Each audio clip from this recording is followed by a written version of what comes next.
Hey, I'm here with Olympic 400-meter champion, world record holder, Wayde van Niekerk, ahead of the adidas Boost Boston Games.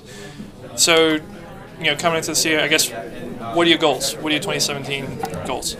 Well, to me, it's kind of similar each and every year. It's just to better myself and try and do better than what I did the previous year. So I'm definitely started off the year on a positive note, having the opportunity to better myself in the 200. So obviously we still want more growth for the rest of the year, and yeah, we'll see how it goes.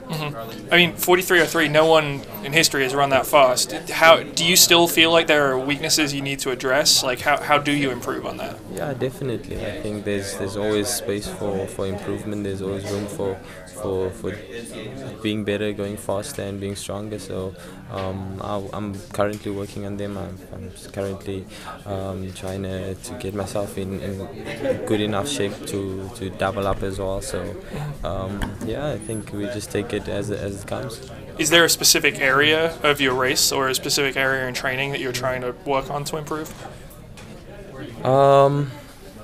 Not specifically, but I've always had the desire to improve my speed and do well when it comes to the speed aspect. And obviously every year starts from scratch, and we have to build ourselves step by step to where we'd like to be. And I think every year changes. Whether you thought you had a great year the year before, the next year will be just as challenging to get yourself as fit as you need to be for the major competitions. Right.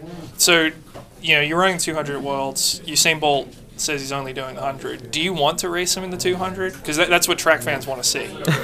I mean, it would always be an honor. I mean, what he's done for the sports and what he's achieved. I mean, he's created a massive legacy in track and field, and it would always be an honor. But I've never really thought of it in that way to want to compete against him. I mean, I've been focused on the 400 meters for the last few years. I've always had the dream to compete in the 1 and 2, and now I'm getting that opportunity. So I'm really just focused on reaping and using every opportunity I can to improve myself. All right. Well, I mean, you're racing at his meet next weekend, correct? I mean, will you sort of nudge him like, hey, you want to try to do this in the 200? You want to race each other? No, I would.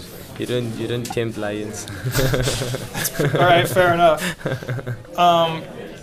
So, what's changed in your life? Has your life changed since Rio, since the world record and the gold medal?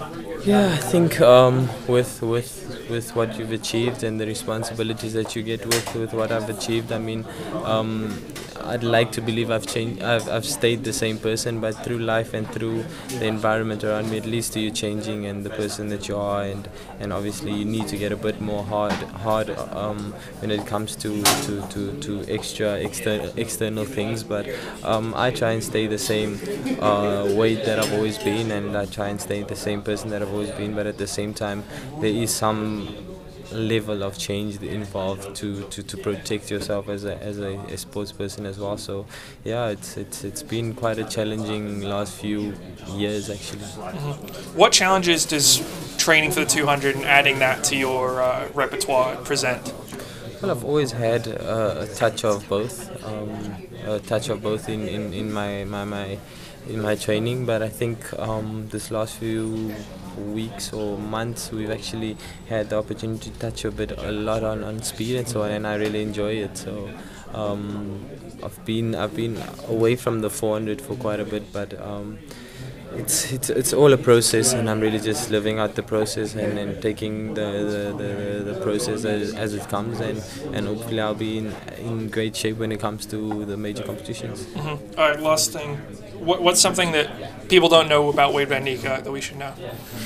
I started off as a high jumper. High jumper? Yeah.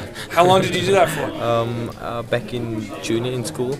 I actually got a personal best of I think 205, 206. Okay, not bad. I thought I was going to be a high jumper. So what made you switch to the 400? Qualifications, I guess. I started qualifying for the 1 and 2, and that's when actually the 200 meters I qualified for World Junior Championships, and from I think the year immediately after that I picked up an injury, and ever since then I thought, okay, let's try the 400 until I'm fit enough to get back to the 1 and 2, and before I knew it I was a 400 meter athlete. And so what age did you give up the high jump at?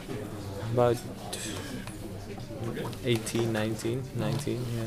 Did you like one or the other better, high jump versus sprinting? I think I've always loved running. I've always loved sprinting, and I think it's always given me that competitive edge that I've always wanted. Yeah. All right, appreciate the time, Wayde. Good luck on problem. Sunday.